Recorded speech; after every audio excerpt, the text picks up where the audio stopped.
आज हम लोग employability skill second year all trades, ठीक है, फॉर ऑल ट्रेड्स हम लोग फर्स्ट चैप्टर डिस्कशन करेंगे। Basic career skills, basic career skills. तो ये जो चैप्टर है इसमें हम लोग क्या क्या पढ़ने वाले हैं। Applying for a job first है, हम लोग पढ़ेंगे applying for a job, applying for a job. Next formal communication in English, formal communication in English and informal communication in English, informal communication in English। उसके बाद work place skill one, ठीक है।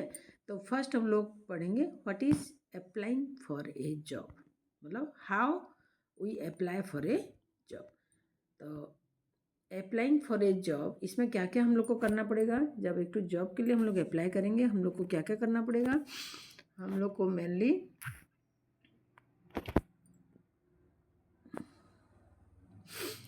First है इसका beat A में देखिए, how to build and review your resume, how to build and review your resume.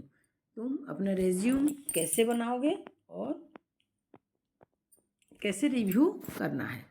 Next है how to write a cover letter, उसका कवर लेटर कैसे लिखोगे। जैसे हम लोग को कोई रेज्यूम ईमेल में भेजना है तो उसको कैसे लिखना है।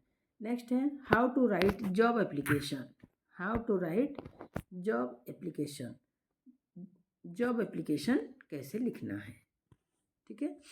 तो नेक्स्ट हम लोग एक एक करके डिटेल पढ़ेंगे। फर्स्ट तो मैं आप लोग को बता दे रही हूँ व्हाट इज़ रेज्यूम, रेज्यूम क्या है। फर्स्ट मैं बताऊँगी व्हाट इज़ रेज्यूम, रेज्यूम क्या है। तो resume is a list of qualification skills and work experience. Resume क्या है। Resume is a list of qualification skill and work experience. It helps employers understand what a person good at, ठीक है। मतलब resume में list of qualification रहता है, skills रहता है, वर्क एक्सपीरियंस रहता है, ठीक है। तो हम लोग का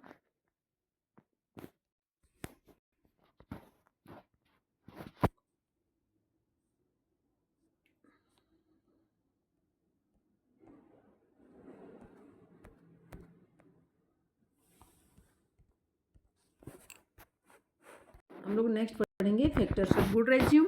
गुड रेज्यूम में क्या क्या फैक्टर्स रहना चाहिए। First layout, second correct details, third language, fourth match the job and fifth skills, sixth be your self and seventh है चेक। तो इसमें हम लोग लेआउट में क्या रहेगा, लेआउट में रहेगा हम लोग किस टाइप से उसको बनाएंगे, उसका सेंटेंस इजी होना चाहिए, ठीक है। लेआउट में हम लोग का सेंटेंस इजी होना चाहिए, वो दिखने में कैसे दिखेगा। नेक्स्ट पॉइंट है, मैं थोड़ा थोड़ा ही मतलब ज़्यादा डिटेल्स में नहीं जाऊंगी, खाली थोड़ा थोड़ा बता दे रही हूँ। उसके बाद हम लोग एमसीक्यू क्वेश्चन में आएंगे। तो नेक्स्ट है करेक्ट डिटेल्स। हम लोग जो डिटेल्स देंगे, जैसे हम लोग का कॉन्टैक्ट नंबर हुआ, नेम हुआ, एड्रेस हुआ, वो करेक्ट रहना चाहिए, उसमें कोई गलत या फिर हम लोग का क्वालिफिकेशन हुआ वो गलत नहीं होना चाहिए। थर्ड पॉइंट है लैंग्वेज। लैंग्वेज जो है ईजी लैंग्वेज होना चाहिए, लैंग्वेज भी ईजी लैंग्वेज होना चाहिए। शॉर्ट सेंटेंस होना चाहिए, जैसे कि एम्प्लॉयर देखते ही जानेगा, कोई एलैबोरेटली हम लोग को नहीं लिखना है या फिर लॉन्ग सेंटेंस नहीं लिखना है। नेक्स्ट है match the job. Match the job क्या है। मैच द जॉब मीन्स हम लोग जैसे क्वालिफिकेशन, लिस्ट ऑफ क्वालिफिकेशन रहता है, तो जॉब के हिसाब से कौन सा क्वालिफिकेशन हम लोग का मैच कर रहा है, ठीक है। मैच द जॉब, तो वही क्वालिफिकेशन जो कि हम लोग का जॉब के लिए मैच कर रहा है उसी को हम लोग हाईलाइट्स करेंगे। नेक्स्ट है स्किल्स। हम लोग का क्या स्किल्स है, क्या वर्क एक्सपीरियंस है। सपोज तुम लोग का ये फर्स्ट जॉब है, ठीक है, ये जो अप्लाई कर रहे हो, पहले से कोई जॉब नहीं किए तो वर्क एक्सपीरियंस भी नहीं है, तो तुम लोग इसमें लिख सकते हो कि जैसे लीडरशिप का क्वालिफिकेशन, लीडरशिप हम ले सकते हैं कि टाइम मैनेजमेंट कर सकते हैं, या फिर दूसरा है कॉलीग्स जो रहेंगे उन लोग के साथ गुड बिहेवियर रह सकता है। ये सब तुम लोग स्किल में लिख सकते हो। नेक्स्ट फिर be your self, be your self, ठीक है। और लास्ट है चेक। चेक करना है, क्या चेक करना है। चेक यही करना है कि जैसे कोई डिटेल्स दिए हो और डिटेल्स में कोई गलती तो नहीं है, क्वालिफिकेशन में कोई गलती तो नहीं है, या फिर कोई स्पेलिंग ग्रामर मिस्टेक, वो सब नहीं होना चाहिए। वो सब अच्छा से चेक करके देना चाहिए। उसके बाद में हम लोग खुद चेक करने के बाद अपना फ्रेंड्स या फिर कोई टीचर को हम लोग दिखाना चाहिए कि ये रेज्यूम सही है कि नहीं है। उसके बाद में हम लोग का रेज्यूम रेडी होता है। ओके, नेक्स्ट है formal communication in English. In this lesson, we learn how to use basic English to speak in formal situations. मतलब फॉर्मल सिचुएशंस में कैसे इंग्लिश बोलना है, क्या बोलना है। How to use basic English to write in formal situation, और formal situation में कैसे इंग्लिश में लिखना है। तो first formal communication is, formal communication क्या है, हम लोग को जानना है कि फॉर्मल कम्युनिकेशन क्या है। तो formal communication is official communication, ये ऑफिशियल कम्युनिकेशन है। It follows A set of rules and it follows a set of rules and is a respectful way of communicating with your superiors. ये जो formal communication है, ये जैसे हम लोग का सुपीरियर, हम लोग का जो ऑफिसर होगा उससे हम लोग कैसे बात करते हैं, कैसे रेस्पेक्ट दे के बात करते हैं, ये कुछ सेट ऑफ रूल्स और रेस्पेक्टफुल वे को फॉलो करता है। ओके, नेक्स्ट आ गया सेकंड पॉइंट। सेकंड पॉइंट में क्या दिया है, it usually happens in an office.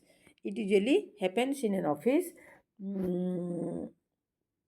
Office में ही फॉर्मल बात होता है, और इन ए सोशल और कॉलेज, और इन ए स्कूल या कॉलेज या ऑफिस में ही हम लोग फॉर्मल बात करते हैं। Between the teacher and student also there is formal conversations.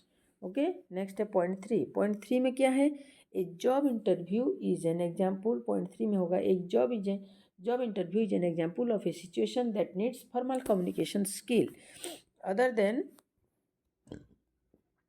other examples are formal communication skills. Other examples are talking in a meeting or making presentation. जैसे कोई मीटिंग में हम लोग बात कर रहे हैं तो उसमें हम लोग फॉर्मल कम्युनिकेशन ही होगा। ओके, नेक्स्ट देखो, an interview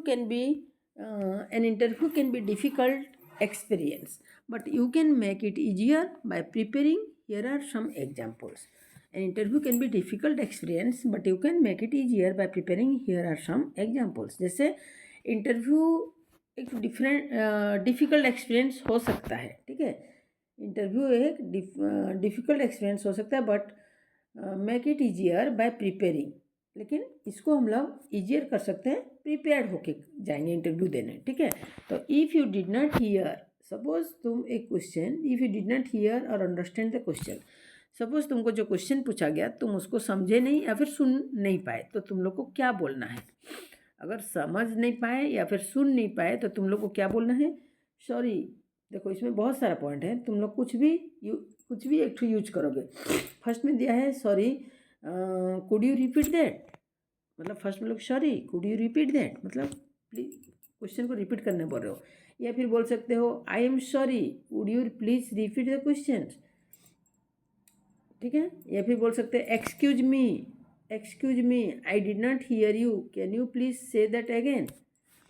या फिर बोल सकते हो sorry I did not understand what you could please say that again. मतलब 4 टाइप से लिखा हुआ है। अगर तुम कोई क्वेश्चन समझ नहीं सकते या फिर सुन नहीं सकते हो तो उसको 4 टाइप से तुम लोग उसको रिक्वेस्ट कर सकते हो, जो तुम लोग का इंटरव्यू ले रहे हैं, ठीक है। नेक्स्ट है when you want to focus on your strength. When you want to focus on your strength, I think I am the right choice for the job because I know how to, मतलब कैसे करना है काम को। या फिर तुम बोल सकते हो my skill will allow me to do this easily. मतलब तुम लोग अप्रोच कर रहे हो कि ये जॉब मेरे को मिलना चाहिए, कि अपना स्ट्रेंथ के बारे में तुम बता रहे हो एम्प्लॉयर को, तो किस टाइप से बताओगे वही बोला गया है। नेक्स्ट बोला गया I am very good at this, मतलब किस में तुम लोग अच्छा हो बोलोगे। And that is why I think I will be able to handle this position. इसीलिए मैं कोई भी, मतलब मैं सोचता हूँ कि ये चीज़ हैंडल करने के लिए यही पोजीशन के लिए मैं सही हूँ। या फिर माई टॉप 3 स्किल्स, तुम अपना स्किल सब बता सकते हो। अगर तुम if you don't know the answer of A question, अगर तुमको आंसर नहीं पता है, सपोज जो क्वेश्चन पूछा गया उसका आंसर तुमको पता नहीं है, तो तुम क्या बोलोगे इंटरव्यू में। अगर सपोज एक क्वेश्चन पूछे, ज़रूरी नहीं तुम सब क्वेश्चन का आंसर जानोगे, एक क्वेश्चन पूछे जो कि तुमको पता नहीं है उसका आंसर, तो तुम लोग क्या बोलोगे। फर्स्ट तीनों में से कोई एक बोलना है, तीनों नहीं बोलना है। जैसे फर्स्ट में बोला I am sorry I don't know the answer, first ये वाला I am sorry I don't know the answer to that but I am ready to learn, ठीक है। या फिर बोल सकते हो sorry I am not familiar with the answer for to this question but I can definitely find out after this interview, ये बोल सकते हो। या फिर sorry I do not no the answer to this question however I am willing to learn, मेरे को इसका answer पता नहीं है लेकिन मैं बाद में लर्न करूँगा। नेक्स्ट है इनफॉर्मल कम्युनिकेशन इन इंग्लिश। तो इनफॉर्मल कम्युनिकेशन क्या है। Informal communication is when people, informal communication अभी हम लोग पढ़ेंगे, ये गया formal. Informal communication is when people talk casually outside of official work, casually outside of official work arrangements. Some examples are talking to your neighbors of the local supermarket. जैसे informal communication कहाँ होता है, when people talk casually outside of official work arrangements, मतलब office से बाहर। Some examples, उसमें से example के talking to your neighbours at the local supermarket, local supermarket में तुम अपना नेबर से बात कर रहे हो, ठीक है। ये है एग्जाम्पल इनफॉर्मल टॉकिंग का, ठीक है।